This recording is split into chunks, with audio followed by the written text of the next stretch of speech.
Esse será um vídeo sobre justiça. Não a justiça, mãe protetora dos direitos conquistados ao longo das eras e que também está presente na formação das grandes nações. Não a justiça de uma terra onde os homens são regidos pelas leis, mas o que acontece quando as leis são regidas pelos homens. Há quem pense que tudo começou no dia 8 de janeiro de 2023, mas não foi bem assim.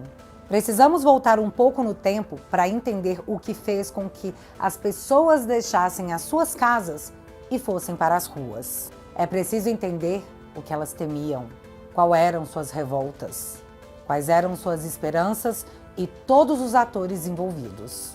E claro, falaremos também dos heróis do direito, que mesmo diante de todas as dificuldades e impedimentos, não abriram mão de serem os mesmos advogados que iniciaram suas carreiras diante de um juramento de busca pela justiça. Mas, mesmo eles, não imaginariam que seria tão difícil. Nossa história começa no fim do segundo turno das eleições presidenciais de 2022. A Justiça Eleitoral acaba de confirmar a vitória de Luiz Inácio Lula da Silva, do PT, na disputa da presidência da República a partir de 1º... O Lula foi eleito.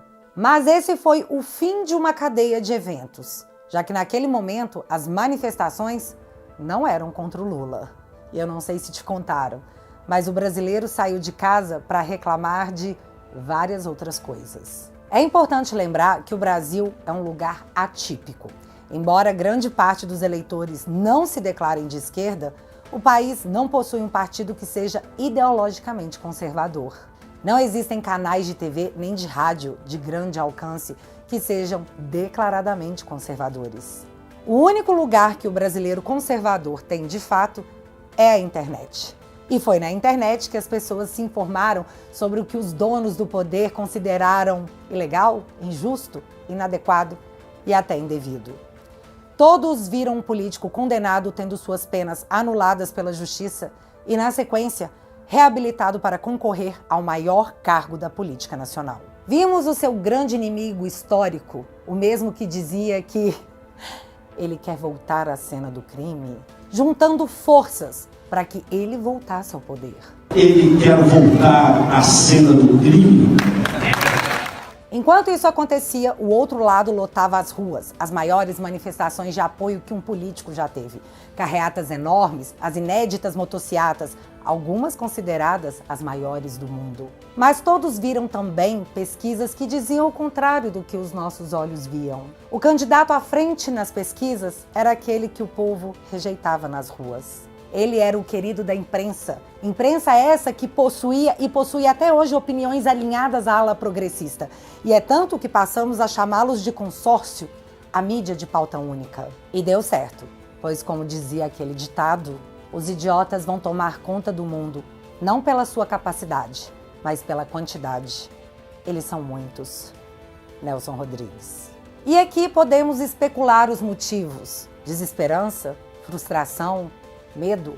Mas o fato é que uma leva de sentimentos acabou tirando o brasileiro de casa. E os protestos eram sempre aos domingos, pois quem trabalha prefere os domingos. Foi assim desde 2013. Naquele 8 de janeiro de 2023 não seria diferente. E lá se foi do QG em Brasília um grupo escoltado e orientado pelos policiais do Distrito Federal que estavam preocupados com que tudo corresse pacificamente, como todos os eventos na última década. E então alguma coisa deu errado. Manifestantes se excederam. Outros tentavam a todo custo conter os exaltados. Alguns baderneiros foram contidos e entregues à polícia. Mesmo com milhares de manifestantes ficando do lado de fora, uns poucos, já exaltados, iniciaram a quebradeira dentro dos prédios, estranhamente sem o habitual contingente de policiamento. A multidão do lado de fora assistia sem acreditar no que via. De nada havia adiantado o esforço de não destruir o patrimônio público, de protestar pacificamente e de se fazer ouvir. A situação saiu do controle.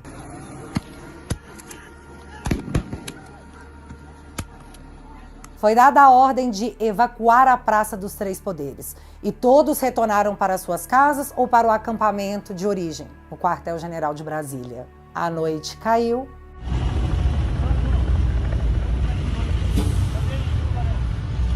E veio amanhã.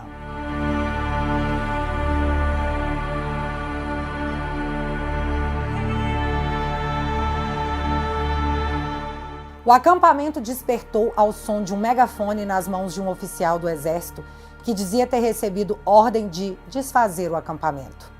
Ele disse que todos retornariam para casa e que deveriam entrar nos ônibus em paz, pacificamente, como sempre se portaram.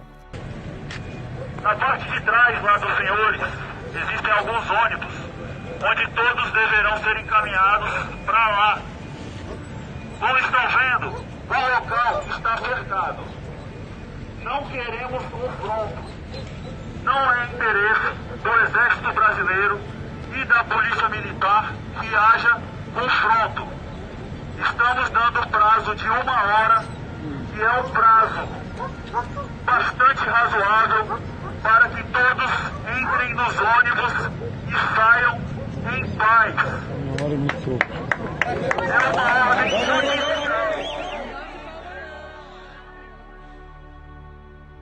Todos que ali estavam obedeceram ao chamado.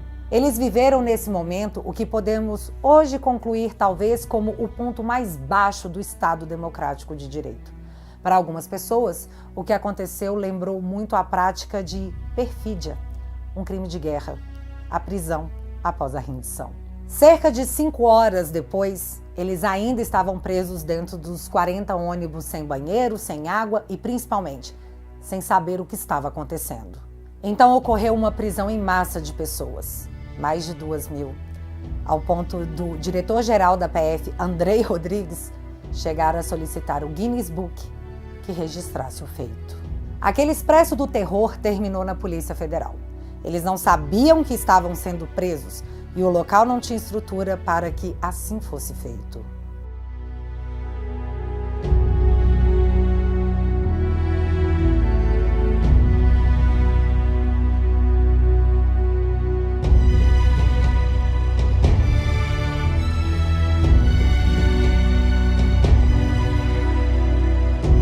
Esse foi um dos momentos mais tristes e injustos da história do Brasil.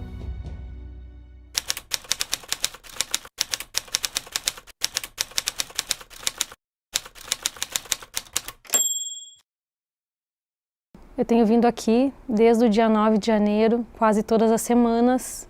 Estou acompanhando o sofrimento das famílias, dos presos do dia 8 de janeiro. E uma das famílias que está sofrendo muito é a minha. Então, o meu amor, a minha base, está preso na Papuda desde o dia 8 de janeiro, que é o meu pai. Meu pai é um trabalhador desde os 16 anos, enquanto ele foi arrumar um trator da família, que ele trabalhava na lavoura, ele foi visto já pelo empresário da empresa que ele levou o trator, que ele tinha um bom perfil para ser mecânico. E a partir dali ele foi trabalhar e com o tempo ele se tornou um empresário no setor mecânico e ele já tem essa empresa há mais de 30 anos. É uma pessoa honrada, honesta, que trabalhou muitas vezes 24 horas, mas em nenhum momento eu cobrei isso do meu pai, porque eu vi sempre o esforço dele para botar comida na mesa e nunca nos faltou nada, nós sempre tivemos o necessário para a sobrevivência e meu pai é um batalhador e é uma pessoa que não se conformava com algumas coisas que aconteciam no Brasil e ele passou orando todo esse tempo, 60 dias. Ele veio para Brasília numa marcha de oração pelo Brasil, que ele ama muito esse país. Não consigo mais passar pela rua do QG, porque tinha uma bandeira gigante assim, e todos os dias a gente cantava o hino, entoava o hino olhando para a bandeira, então nós amamos esse país. E se meu pai está preso hoje, eu tenho certeza que é um propósito maior. E meu pai veio então no dia 8 de janeiro para um movimento pacífico, que teria uma marcha, uma caminhada de oração pelo país, e ele só veio de lá justamente por saber que era um movimento pacífico, que não teria, nem imaginava, nem passava na cabeça dele que aconteceria algo perto do que aconteceu no dia 8 de janeiro. Então nós recebemos a notícia que o meu pai, ele chegou em Brasília, e aí no decorrer do dia nós começamos a receber informações pela mídia daquele cenário todo de guerra que estava acontecendo. Imediatamente o desespero tomou conta da família, veio a minha avó, minhas tias vieram na nossa casa, nós nos ajoelhamos e começamos a orar, porque nós sabíamos que meu pai poderia estar no meio de todo aquele tumulto que aconteceu lá. E então meu pai, ele fez uma ligação no final do dia ali, ele disse que ele estava com medo, porque não tinha como sair dali, os helicópteros jogavam bombas de cima, de baixo, era realmente um cenário de guerra, uma maneira de dispersão que a polícia usou que nós não entendemos até hoje, que nos dizem, né, que jamais foi visto isso em outras manifestações.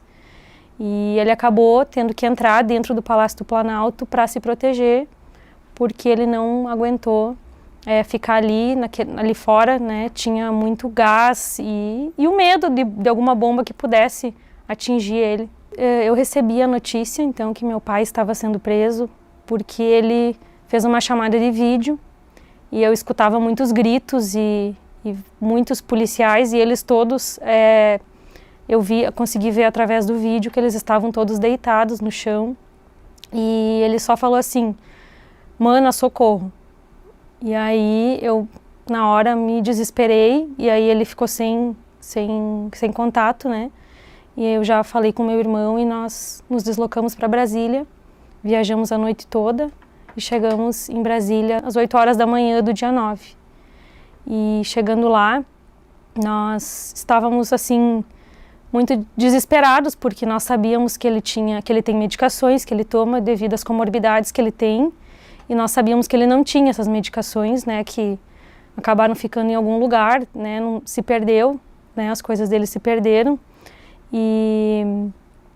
E aí nós chegamos, fomos numa farmácia e tentamos localizar onde ele estava. Aí nós descobrimos que ele estava na Polícia Civil, e quando nós chegamos lá, eu me lembro de sair correndo assim e ver tinha helicópteros voando, os camburões, e eu escutava assim bem alto o som deles cantando, louvando e cantando hinos e orando.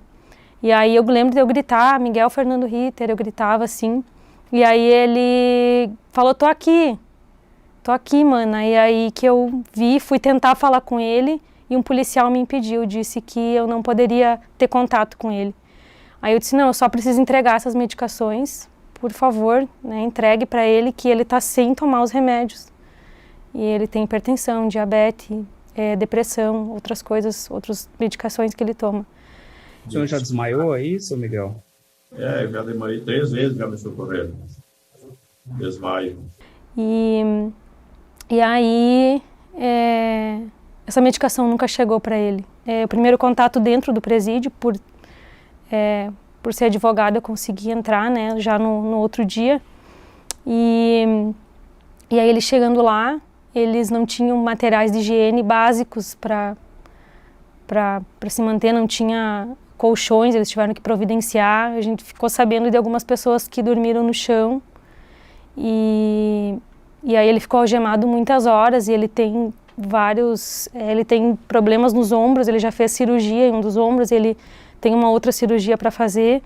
Então ele fala que ele ficou algemado muito tempo para trás, e depois parece que o braço não conseguia nem trazer para frente em função, né, desse período que ele ficou assim.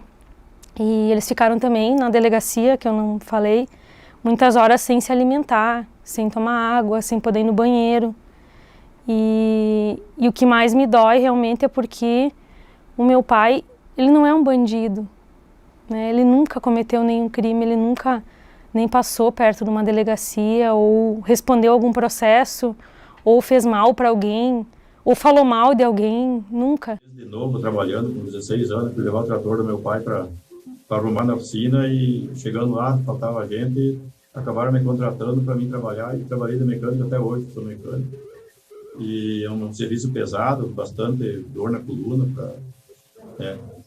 o colchão é ruim, estou preso, não tenho escolha, né? Isso que é o mais triste para nós. E aí eles ficaram 7 dias com a mesma roupa, sem... Eu me lembro de chegar lá todos os dias e ver ele com a camiseta do Brasil, e sem toalha de banho, sem nada, sem colher para comer, né? Eles comiam com a mão. E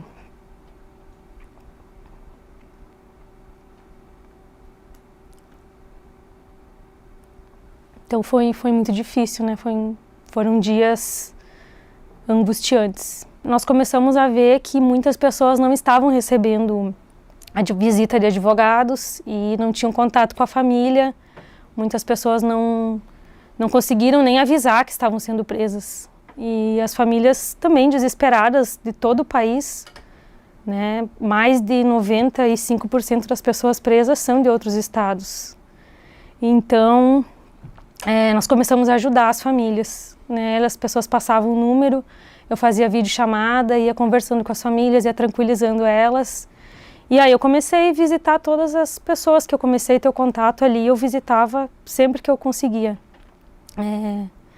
Nos primeiros 15 dias eu fiquei, porque eu achei que eu levaria meu pai na audiência de custódia, que demorou 3 dias para sair. Nós sabemos que pela lei são 24 horas que deveria ter ocorrido a audiência. E a dele demorou quase 3 dias e demorou mais. No dia 20 de janeiro saiu a decisão de manutenção da prisão, sem qualquer critério, né? As decisões que manteram as pessoas presas, elas foram iguais para todos, só mudou o nome e ficaram pessoas doentes com câncer, muitos idosos, e saíram pessoas novas, sem comorbidades. Eu sempre digo que a impressão que nós tivemos é que eles jogaram para cima e quem caiu na mão teve a liberdade provisória e quem caiu no chão ficou preso. Essa é a sensação que nós temos do que aconteceu ali naqueles dias em janeiro. E nós começamos a ir para o Congresso, porque a gente percebeu que se tratava de uma prisão política. E aí nós começamos a visitar os parlamentares do Rio Grande do Sul e eles acreditaram em nós. Então, nós começamos uma batalha a partir daí, sabendo que a defesa não era ouvida dentro do processo, não tinha nada que fizesse, tinha apreciação do ministro, nenhum pedido, nem relacionados à saúde. E isso não é só com meu pai, é com todos, né? A defesa foi completamente calada. E aí eu me lembro de inconformada com algumas familiares. Nós estávamos conversando e decidimos pedir um socorro para o Conselho Federal da Ordem dos Advogados do Brasil, porque eles sempre foram um poder moderador, né? E aí nós decidimos fazer uma carta aberta. E aí eu participava de vários grupos onde tinha alguém que pudesse ajudar, eu estava lá no meio. E aí eu estava num grupo de advogados e coloquei lá uma mensagem que os advogados falassem para os clientes que nós estávamos organizando a leitura de uma carta aberta e que eles avisassem para os familiares que viessem, passassem o meu contato para que a gente pudesse fazer uma manifestação em frente ao Conselho Federal no dia 11 de abril. Aí vários me procuraram, fizemos a manifestação, fizemos cartazes, mas nós não fomos recebidos pelo Conselho Federal. Nós protocolamos a carta aberta e até hoje nós não tivemos uma resposta. Então, nesse grupo de advogados que eu estava participando, um dos colegas, ele colocou uma mensagem, o Dr. Bruno, que estava muito insatisfeito, né, com a situação, e ele disse assim: vamos fazer uma petição, vamos denunciar o que está acontecendo, a gente precisa se unir enquanto advogados. E aí ele, né, colocou essa mensagem, vários ali se manifestaram, e aí nós acabamos formando um outro grupo, e aí fomos até o Congresso entregar a petição, né, que foi feita, e naquele dia eu acabei conhecendo os meus amigos que estão comigo, ombreando, né, essa luta, que são conhecidos como os advogados chatos. E aí nós conseguimos reunir 60 advogados para assinar a petição. Nós tivemos uma audiência pública em que nós divulgamos todas as violações que estavam acontecendo até aquele momento, mas a grande imprensa, a grande mídia não divulgou. Mas, ao mesmo tempo, nós sabíamos que as famílias estavam muito desamparadas e sofrendo muito, né? Primeiro porque muitas não conseguem visitar seus familiares, estão há 7 meses sem vê-los, porque não tem as vacinas da Covid. E nem visita virtual elas conseguem fazer. Então isso é muito, muito sério, muito grave. E aí foi aí que depois da leitura da carta, o Dr. Ezequiel me procurou e ele disse assim, olha, a gente precisa se organizar e o que tu acha de uma associação? E na hora eu fiquei com um pouco de medo, porque o autoritarismo no Brasil e aí quem toma a frente de algumas coisas, né, acaba ficando visado. Mas depois eu pensei, e não só pelo meu pai, por todo o sofrimento que eu sinto na pele, que eu sei que as famílias sentem, e sabendo da injustiça toda que está acontecendo, eu aceitei, então, né, e aí nós fundamos a ASFAV, no dia 28 de abril. E aí nós começamos a fazer um papel tanto na luta para dar voz para as famílias, quanto na parte de voluntariado. Indo ao presídio todos os dias, eu me deparei com casos bem mais graves, talvez bem mais graves que o do meu pai. Um deles é um senhor que foi preso no QG e ele tinha um parecer favorável para a soltura. E esse senhor, ele tinha câncer de próstata. Ele teve a próstata retirada uns meses antes da prisão e ele fazia uso de fraldas para controlar a incontinência urinária. Ele estava fazendo todo um acompanhamento de fisioterapia para, né, pós-câncer e ele permaneceu preso por quase 4 meses. Então, mesmo tendo um parecer favorável para a soltura, são situações que a gente não consegue entender como que aconteceu. Tamanha injustiça dentro da Papuda. Esse senhor que eu conheci, ele jamais poderia ter sido preso, porque as penas que foram imputadas a ele, elas não somam 4 anos. E então ele não poderia ter sido preso em momento algum, e ele pagou por um crime que ele não cometeu, uma pena antecipada. E quando esse senhor ele sai com tornozeleira. Todos eles saem com tornozeleira, inclusive esses que cometeram, que foram presos no QG, eles estão saindo com medidas cautelares abusivas. Além da tornozeleira eletrônica, eles não podem ter redes sociais, não podem se comunicar entre si, precisam estar todas as noites na sua casa, finais de semana e feriados, e precisam se apresentar semanalmente na comarca para dizer que não fugiram. Nos resta, né, ter fé em Deus e continuar a nossa luta, porque a gente não vai desistir de mostrar a verdade.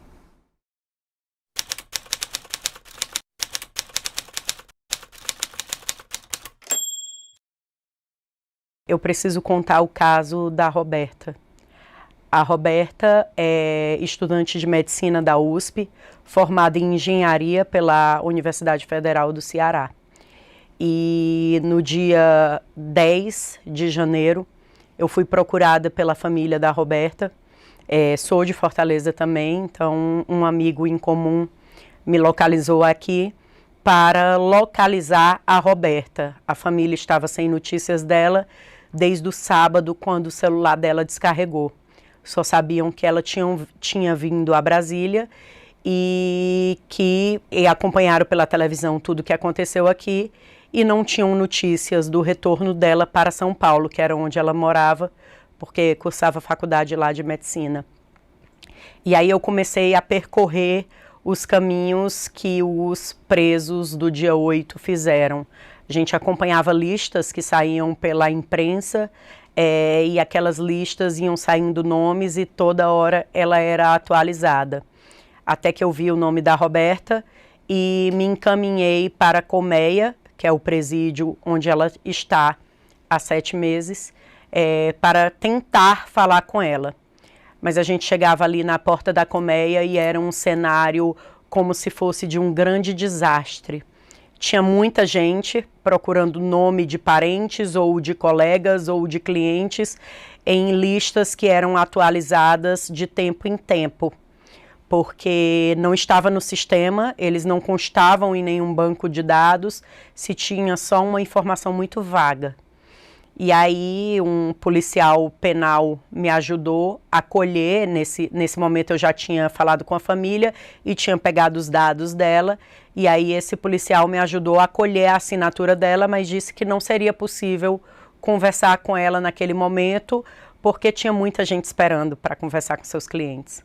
E eu só tive contato, o meu primeiro contato com a Roberta foi no dia da audiência de custódia dela, que foi no dia 11 de janeiro, e foi assim 5 minutos antes da audiência, sem a sala reservada, que é nossa prerrogativa como advogado. A gente não sabia nem onde procurar os autos. Eu entrei em contato com... A única notícia que eu tinha era que ela tinha sido detida no Congresso Nacional.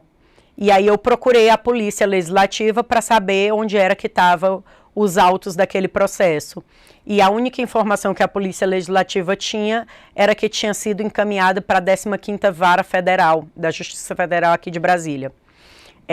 Procurei pelos sistemas, né, porque os processos hoje são digitais, e não localizava. Jogava o nome dela e não localizava. Fui até a 15ª Vara, e me disseram que o processo corria em segredo de justiça e por conta disso só se eu protocolasse ali a procuração. Foi o que eu fiz, protocolei e tive acesso aos autos que não traziam muitas coisas. Só trazia o auto de prisão, relatando aquela história que o policial contou naquele momento e posteriormente a audiência de custódia e logo em seguida o juiz da 15ª Vara declinou a competência para o STF com base na conexão com o inquérito 4781, que é o inquérito das fake news. Eu já acompanhava a história do inquérito 4781 e já acompanhava essas questões da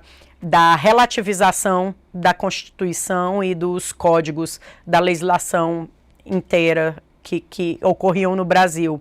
Mas enquanto só pegava um ou outro, as pessoas diziam, não, é um caso específico, não é um caso específico, e deixavam para lá. Mas eu sempre comentava com colegas que hoje é um caso específico, amanhã pode não ser, então é perigoso que a gente abra precedente.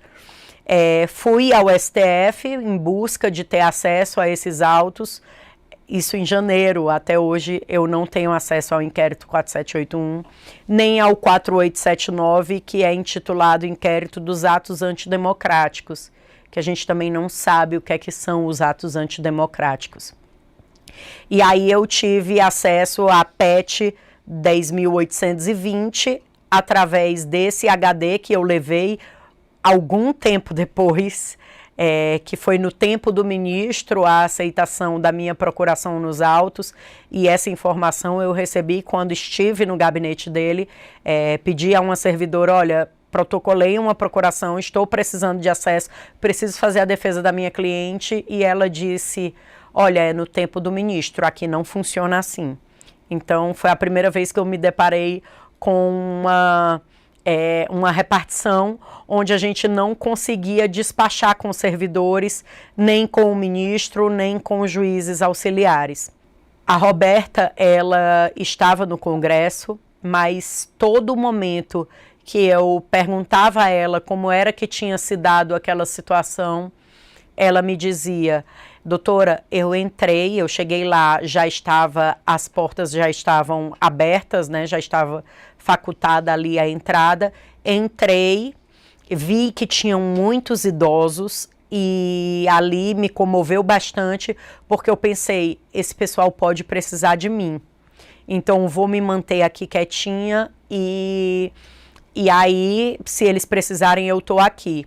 Teve um momento que teve explosões de bombas lá dentro, bombas de gás lacrimogênio, de efeito moral, e ela diz que se retira para respirar. Quando ela volta, as portas já diminuiu o número de pessoas e as portas estavam abertas. E ela entrou no plenário. Na verdade, ela não conhecia o Congresso, ela saiu andando e entrou no plenário. E lá ela se manteve orando todo o tempo. E ela me disse, enquanto tivesse uma pessoa lá dentro, eu iria ficar no sentido de que se precisasse de mim, eu estaria ali dando apoio. E depois desses 7 meses, que essa semana eu pude ter acesso às imagens da Roberta. E é exatamente como ela sempre relatou para mim.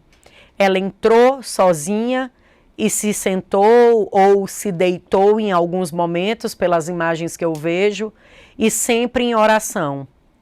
Então, a preocupação que a Roberta tinha desde o início é de ter envergonhado a família dela por estar presa, mesmo sabendo que não tinha cometido nenhum crime.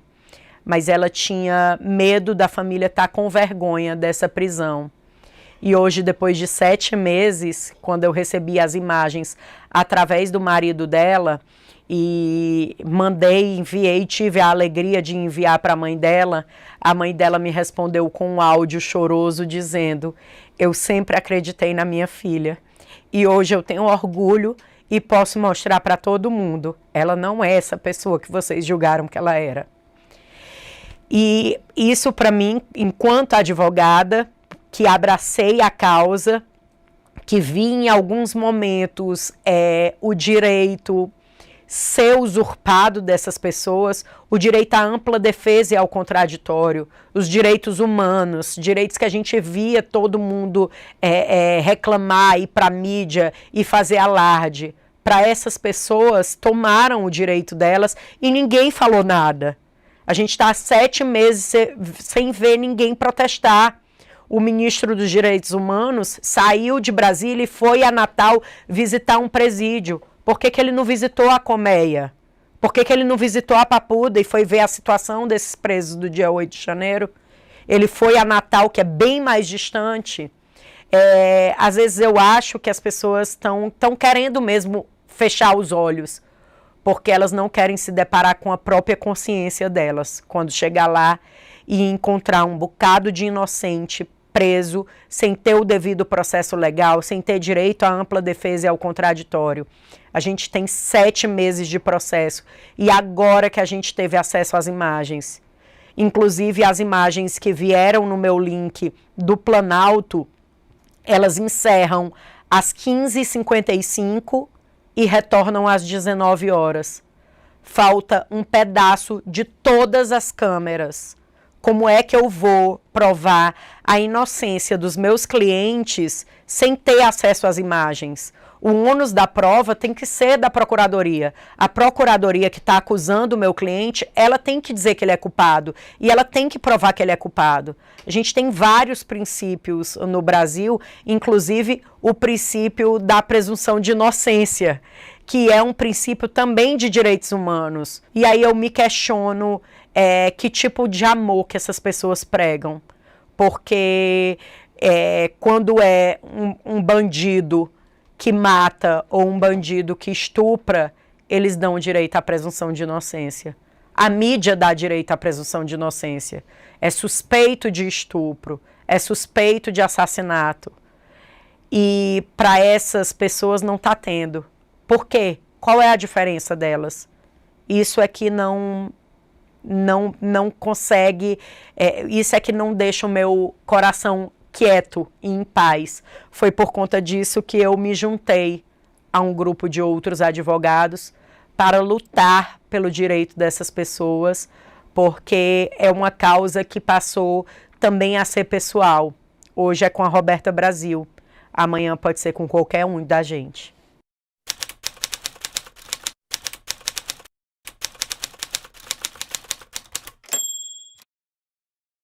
Meu contato com o 8 de janeiro se deu logo no dia que eu acho que aconteceu isso com a maioria das pessoas que viram aquelas manifestações na TV.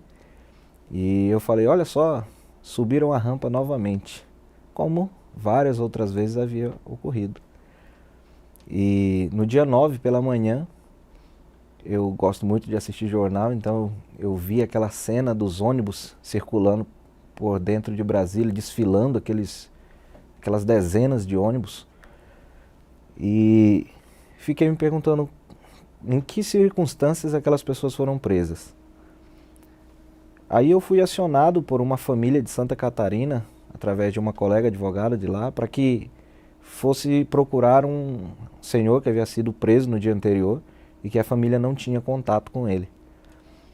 Eu iniciei então uma verdadeira peregrinação por Brasília para tentar descobrir onde esse senhor estava. Fui na sede da Polícia Federal, me informaram que ele estava na Superintendência da Polícia Federal.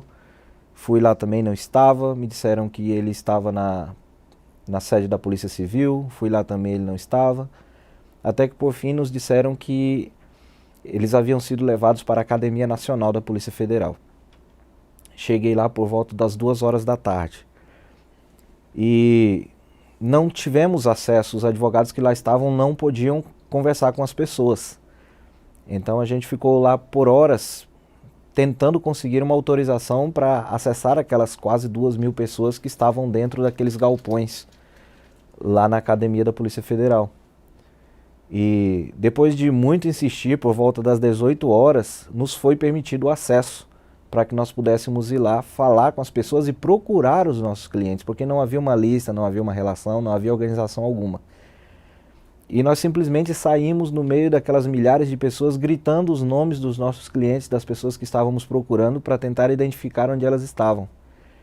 E foi curioso porque elas estavam separadas meio que por estados, e a gente falava, cadê o pessoal de Santa Catarina? Aí a gente ia lá no grupo, eu estou procurando o senhor tal. E foi uma das cenas mais tristes que eu já vi na minha vida. Eu trabalho com crime há mais de uma década, eu já fui policial militar, já participei de várias situações que nos deixam com os nervos à flor da pele. Mas ver crianças, idosos, pessoas doentes, dormindo no chão, nas escadarias, ao relento, muitos com fome, é uma situação que traz a nossa humanidade, faz com que nós questionemos a nossa humanidade. E uma das pessoas que eu atendi lá era um casal, e eles estavam visivelmente nervosos, porque antes de fazer os depoimentos com os delegados, você entrava em uma fila, e quando você era chamado, você tinha que ir para a primeira parte da oitiva, que eles chamavam de triagem, sem poder ser acompanhados. Então as pessoas iam para lá, os advogados não podiam acompanhar e ninguém sabia o que acontecia lá, eles pegavam já algumas informações e eles estavam muito nervosos porque a gente não sabia como as coisas estavam se procedendo.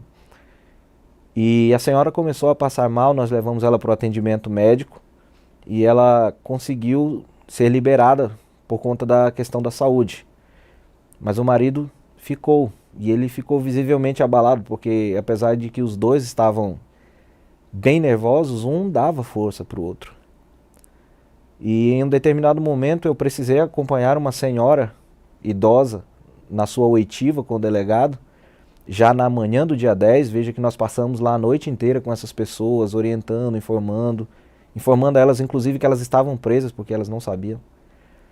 E em determinado momento eu saí para acompanhar essa senhora e daqui a pouco alguém veio de lá gritando, Ezequiel, o seu cliente tentou tirar a própria vida. E eu pedi licença para o delegado e saí correndo, voltei lá para o galpão. E quando eu cheguei, esse rapaz talvez um pouco mais velho do que eu, não suportou aquela tortura psicológica que ele foi submetido e cortou os próprios pulsos. A gente chamou auxílio médico e, graças a Deus, ele foi socorrido a tempo e sobreviveu. Mas é difícil a gente não recordar dessas situações que nós vivemos ali naquele lugar, mas nós achávamos que isso seria episódico. Eu achei que aquilo ali estava acontecendo, aquela ilegalidade, aqueles abusos estavam acontecendo, mas aquilo seria apenas imediato. Mas aí vieram as audiências de custódia, que deveriam iniciar em 24 horas e iniciaram após 3 dias e demoraram 10, 12 dias para serem concluídas. E fazíamos as audiências de custódia sem acesso aos autos. Os juízes que conduziam as audiências não tinham acesso aos processos, muito menos às defesas. E nós achamos que, tudo bem, vamos alegar essas nulidades posteriormente e isso aqui que aconteceu, como é muita gente, uma situação excepcional, não vai voltar a acontecer. E nós pensamos que aquilo fosse episódico. Mas daí nós tentamos acessar aos autos dos processos, como por exemplo o inquérito 4879, que gerou os outros processos investigativos, e até hoje nós não tivemos acesso. Continuamos sem poder realizar a defesa plena dos nossos clientes, porque nos está sendo negado a possibilidade de acessar a esses autos. Na sequência, nós tivemos as audiências para os recebimentos das denúncias. E nesta audiência, nos foi negado a possibilidade de fazermos a sustentação oral perante os julgadores. Tivemos que fazer uma sustentação oral gravada por vídeo em 15 minutos, tendo que postar esse vídeo nos autos e sem a garantia de que eles fossem vistos. E que de fato não foram, porque a audiência começava à meia-noite do dia 18 de abril. E à meia-noite, quando iniciou a sessão de julgamento, o ministro proferiu os votos, recebendo as denúncias e tornando os nossos clientes réus, sem ler nenhuma das defesas, as respostas prévias que havíamos feito, sem ouvir as nossas sustentações orais. E naquele momento nós passamos a nos questionar. Eu acho que isso não é mais episódico. Eu acho que esse processo é um processo de exceção. E nós não podemos ouvir as testemunhas de defesa, porque as testemunhas de defesa que nós arrolamos e pedimos para que sejam intimadas, elas não são ouvidas. Esses pedidos são negados. O ministro relator quer que eu leve as testemunhas e não importa se elas são autoridades públicas, se são autoridades militares, eu tenho a obrigação de levar essa pessoa na audiência para ser ouvida. E não que ela seja intimada e obrigada a comparecer como manda a lei processual penal. Também muitas vezes não somos intimados das audiências. Eu recebi intimação da audiência, de alguma audiência, eu recebi intimação de uma audiência após o término da mesma. E agora nós temos a certeza de que esse processo não é mais um processo judicial, é um processo político. Esse procedimento está sendo utilizado como guilhotina política contra essas pessoas e que nós não vivemos mais em um Estado de Direito.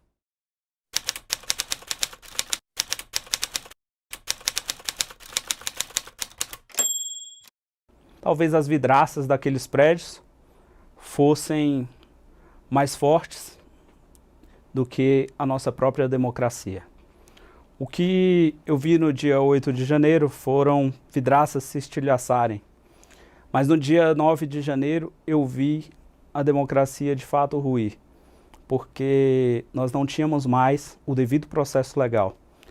Que para quem estuda direito, entende que quando não há mais devido processo legal, eu não posso mais falar em democracia, não posso mais falar em Estado de Direito.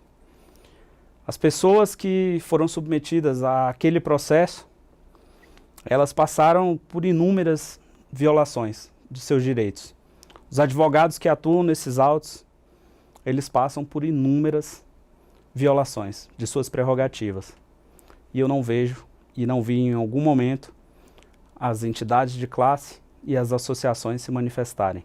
Eu não vi a nota de repúdio surtir efeito, eu não vi uma posição institucional no dia em que, enquanto advogado, eu não pude ir à tribuna do STF para defender o direito dos meus assistidos, das pessoas que eu representava, que eu advogava. E advogar significa emprestar a voz. Para quem eu emprestaria a voz se nem voz mais eu tinha? Foi quando, em um grupo de advogados, eu convoquei, conversei com os colegas e disse que nós teríamos que levar esse caso a público. O processo não deveria ser sigiloso, jamais deveria ser sigiloso, e que nós deveríamos levar para que fosse exercido algum tipo de controle, que pelo menos nos dessem voz. Foi quando levamos esse processo ao Parlamento, ao Senado e à Câmara, e tivemos uma primeira entrevista coletiva em que podemos expor mais de 25 violações e de ilegalidades ocorridas naquele processo. Mas a injustiça, ela continua a imperar nos autos daqueles processos. Ela continua a imperar porque as nossas sustentações orais sequer foram ouvidas, por incoerência lógica, matemática, elas não puderam ser ouvidas, já que eu tive a insatisfação, vou dizer assim, de auxiliar uma colega a protocolizar a sua sustentação oral de 12 minutos às 23h57 do último dia do prazo. E à meia-noite me deparei com a decisão, votando, recebendo a denúncia do assistido dela, sendo que o vídeo dela tinha 12 minutos. Essas situações, elas realmente nos chocaram, mas o que nos chocou mais foi a própria instrução do processo. Nós nos deparamos com a incrível situação de ter que chegar ao processo e ser comunicado após o interrogatório do réu, que é o último ato desse processo, onde a defesa já deveria conhecer todos os fatos e todas as provas do processo, de que haviam 4 terabytes de dados juntados nos autos naquele momento ali, ou na véspera, para que a defesa se manifestasse em 5 dias. Cada arquivo entre 100 e 200 gigabytes, com horas de filmagens, e que a defesa não teve a possibilidade sequer de conhecer. Essas violações, esse conhecimento acerca dessas imagens, foram suscitados em muitos momentos desses processos. Isso é uma nulidade, e aquilo sequer era confrontado. Se os poderes públicos tinham o conhecimento dessas imagens, dessas informações, a defesa jamais poderia ter sido negado também o conhecimento. Essa violação ao contraditório e à ampla defesa é uma marca que ficará registrada para sempre na história. E o cerceamento de defesa que imperou durante todo o curso desses processos, ele servirá como ensinamento nas academias do Brasil do que não deve ser feito. Nessas peregrinações, caminhava nos corredores do Congresso com um grupo de advogados, que esse sim tive o prazer de conhecer durante essa caminhada, e conversei com a filha de uma pessoa que sofria diante desse processo. Ela tinha 19 anos, tinha abandonado a faculdade, mas não abandonou para cuidar de sua vida, fazer algo que um jovem daquela idade faria. Abandonou para cuidar de uma criança de 3 e outra de 8 anos, que estavam tolhidas do convívio de seus próprios pais. Ambos estavam presos em decorrência dos atos ocorridos no dia 8 de janeiro. Aquelas crianças, elas foram submetidas a exames psicológicos, e aqueles laudos, eles, quando chegaram às minhas mãos, me fizeram chorar. E a defesa, ela precisa ser firme, ela precisa ser técnica.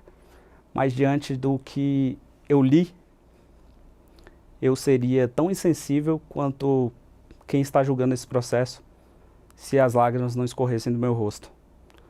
Porque o sofrimento que existia na vida daquelas crianças, ele era tamanho a ponto de fazer a criança perder o controle do próprio esfíncter. A outra imaginava que o pai havia abandonado, se revoltou. Ora, imaginava que havia morrido, pois via as bombas na televisão, o cenário que havia sido noticiado lá fora. E não entendiam o porquê. Choravam todos os dias, tinham febre, e muitos episódios de febre, de doenças inexplicáveis. E a emoção inteiramente descontrolada. Me deparei com aquela pessoa me contando essa história nos corredores do Congresso. E havia sido, inclusive, despejada da casa. Não tinha quem cuidasse daquela situação. Nós nos solidarizamos, assumimos aquelas defesas e começamos a atuar nesses casos. Tomamos conhecimento do que de fato havia acontecido. Aquelas pessoas haviam participado dos atos.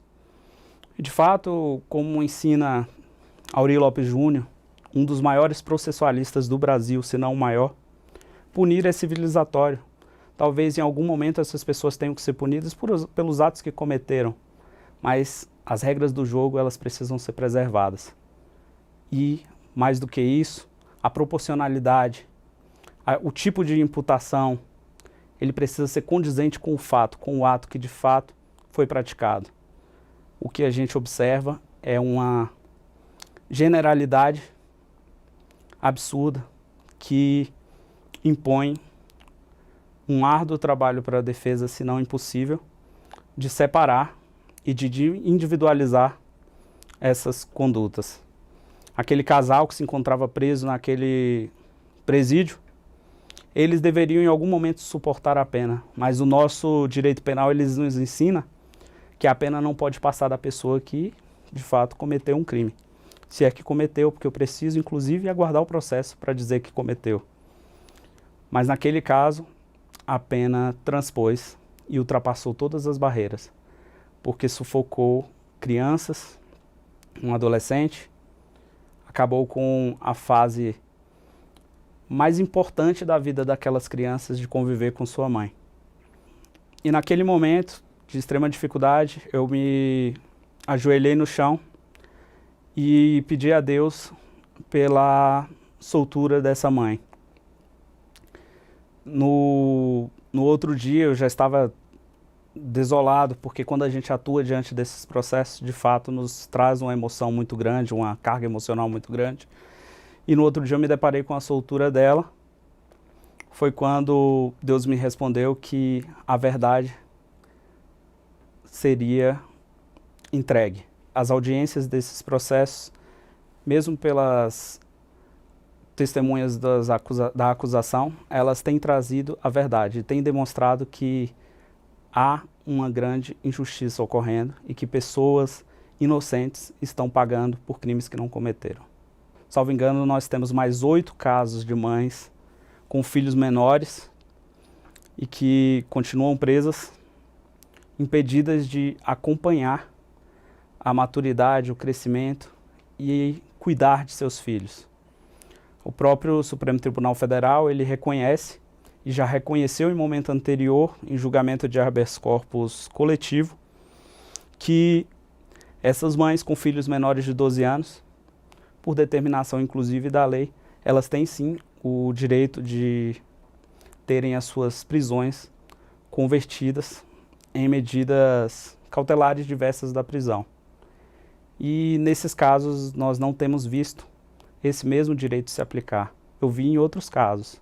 Eu vi em casos de traficantes, mães traficantes que foram soltas para cuidar de seus filhos. E o direito que assiste ali, de fato, é o da criança. Mas nesses casos, eu não vi aquelas mães que talvez frequentaram um quartel-general ou que até ingressaram em um prédio público e talvez não depredaram nada. Esse direito de suas crianças será assistido.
PGR também ofereceu um ANPP, um acordo de não persecução penal a aproximadamente 1.300 pessoas que seguem restritas de suas liberdades por tornozeleiras eletrônicas. Esse acordo serve para que a ação penal seja interrompida sem que haja um julgamento, sem que o acusador precise comprovar a culpa de cada indivíduo. E para isso, essas pessoas deverão se declarar culpadas por um crime que possivelmente não cometeram. A força do direito deve superar o direito da força.